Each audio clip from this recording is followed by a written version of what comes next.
ever driven past one of those huge mounds of earth rising up out of nowhere and wondered what the heck they were all about? You mean like those Iron Age Hillforts? Yeah, exactly, those things. They're kind of eerie, but also really cool looking. But what's got me thinking is, what if they weren't Iron Age at all? And what if they weren't even forts? Well, that's the debate that's really heating up right now in archaeology. And that's what we're diving into today. We're going to unpack some of the evidence and the arguments around these mysterious sites. We're going to be focusing on 3 specific sites, actually. Danebury, Maiden Castle, and Old Sarum. And one of the things I find totally wild is that at none of these so-called Iron Age hill forts has anyone ever found a single trace of, like, a battle happening within the ditches? Yeah, no weapons, no armor, no nothing. So if they weren't for defense, what in the world were they for? Well, to even start unpacking that, maybe we need to take a step back to the traditional view, right? Okay, so for like the longest time, what did we think these hill forts were? So traditionally, we'd define hill forts by these really impressive earthworks and ditches, usually on high ground, and that's what made everyone think, oh, defense. But as we're going to see, things aren't always what they seem. Right. It's like the earth is hiding these secrets. Yeah. Okay, so let's start digging into the first site, Danebury. What makes Danebury so special? Well, imagine you're excavating what you think is a classic Iron Age hill fort. Right. And all of a sudden, you start finding all these flint artifacts, tons of them. Flint, like from the Stone Age. Yeah, and get this, some of those flints actually date back to the Neolithic period. That's way before the Iron Age. Whoa. Talk about a blast from the past. It's like finding a computer in King Tut's tomb or something. Exactly. And it gets even more interesting because carbon dating suggests that there was activity at Danebury even earlier than that, maybe as early as 700 BCE. So we're talking right on the edge of when the Iron Age even began. So maybe not even Iron Age at all. Okay, that's already making me rethink things. But what if this weird earthwork thing at Danebury? I read that it's like totally not what you'd expect for a defensive structure. You're talking about the dike, right? Yeah, the dike. What's the deal with that? Well, thanks to LiDAR, which uses lasers to map the terrain really precisely, we can see that this dike actually connects to the outer ditch of the fort in a way that, well, it kind of suggests that it might have been connected to the river system somehow. You're saying this fortress may have been accessible by water? That's what it looks like, yeah. Okay, so that's pretty weird. Who builds a fort that you can just sail right up to?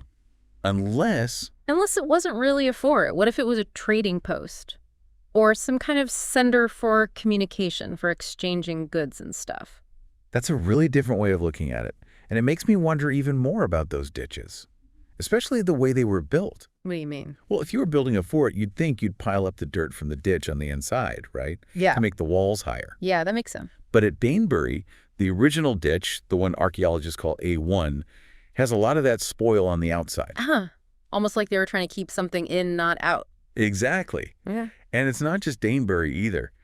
Maiden Castle, which is like the poster child for Iron Age hill forts, also has some strange things going on. Oh yeah, Maiden Castle, that's a head-scratcher for sure. So Maiden Castle, it's massive. If any site screams Iron Age fortress, it's this one. But you're saying even Maiden Castle has secrets. Oh yeah, Maiden Castle's a tricky one. I mean, think about it. If you had to defend a site that big... It's huge. Right. You'd need a ton of people. Right. And you'd have to feed them all, find them somewhere to live. What about weapons? Exactly. You'd need weapons, supplies. It would be a massive undertaking. And there's just no real sign of that in the archaeological record. So even with LiDAR and everything, they're not finding any evidence of, like, storehouses for food or anything? Oh, no sign of big water management systems either, which you'd definitely need for a huge population. And the really weird thing is they haven't found evidence of large-scale weapon production either. It's like they built this massive fort and then just kind of forgot to fight anybody.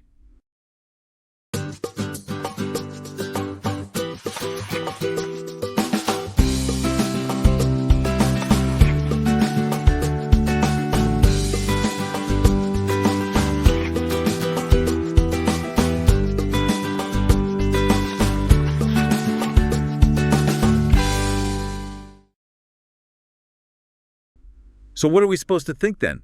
If it wasn't a fortress, what was it? Well, some archaeologists think that Maiden Castle might have been more of an economic center, like a giant trading hub. Instead of a battlefield, it was more like a chopping mall. Kind of. Imagine those ditches not as defenses, but as waterways, bringing in all kinds of goods and people. Maybe it was a place where different groups came together to trade, share ideas, that kind of thing. That's a pretty cool image. A lot more peaceful than what I always pictured. And didn't they find some really old artifacts at Maiden Castle, too? They did. In 1985, archaeologists found stuff dating back to the Neolithic. And get this, maybe even some things from the Mesolithic, too. Wow, so even older than Danebury. It seems that way. Which just goes to show you, these sites have layers and layers of history, and we're only just starting to uncover them. It's like peeling back time, layer by layer. Okay, so we've got Danebury, maybe a trading post from way back in the Stone Age. We've got Maiden Castle, which might have been more like a giant prehistoric market. And then there's Old Sarum, which, well, it's kind of the odd one out of the bunch, isn't it? That's one way to put it. Because first of all, it's not even on a hill. Yeah, that's the thing about Old Sarum.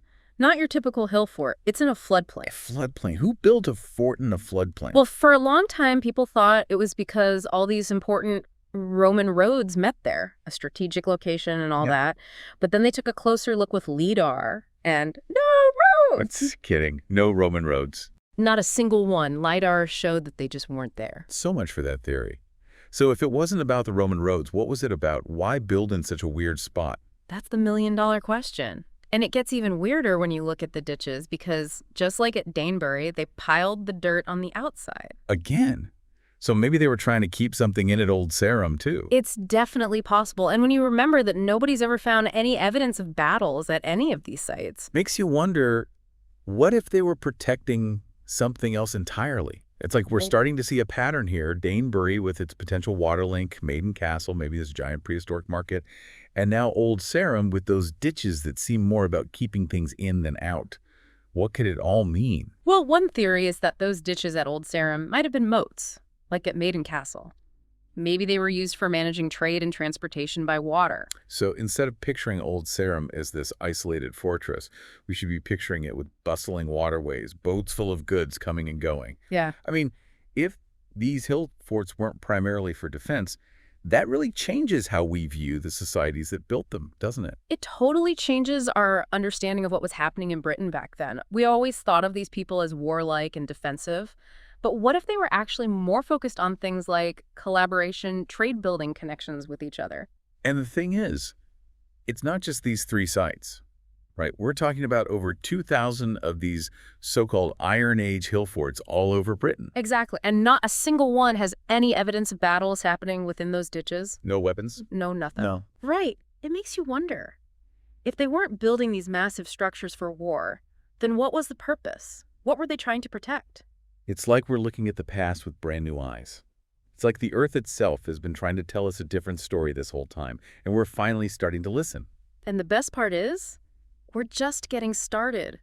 With new technology like LIDAR and archaeologists asking all these new questions, who knows what other secrets we might uncover about these incredible sites? It's a good reminder that history isn't just something we read in a book. It's a living, breathing thing. And we're always learning more and getting closer to the truth. Absolutely. So to wrap things up, we started this deep dive asking whether these so-called Iron Age hill forts were really from the Iron Age, and if they were actually fortresses at all. And it turns out the answer might be a lot more complicated and a lot more interesting than we ever imagined. For sure.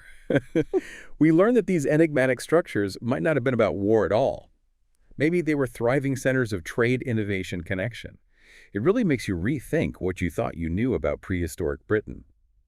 If you want to learn more about Danebury Maiden Castle, Old Sarum, and the amazing research of Robert John Langdon, who's been a big part of bringing these new ideas to light, be sure to check out the show notes. And until next time, keep asking questions, stay curious, and never stop exploring the mysteries of the past.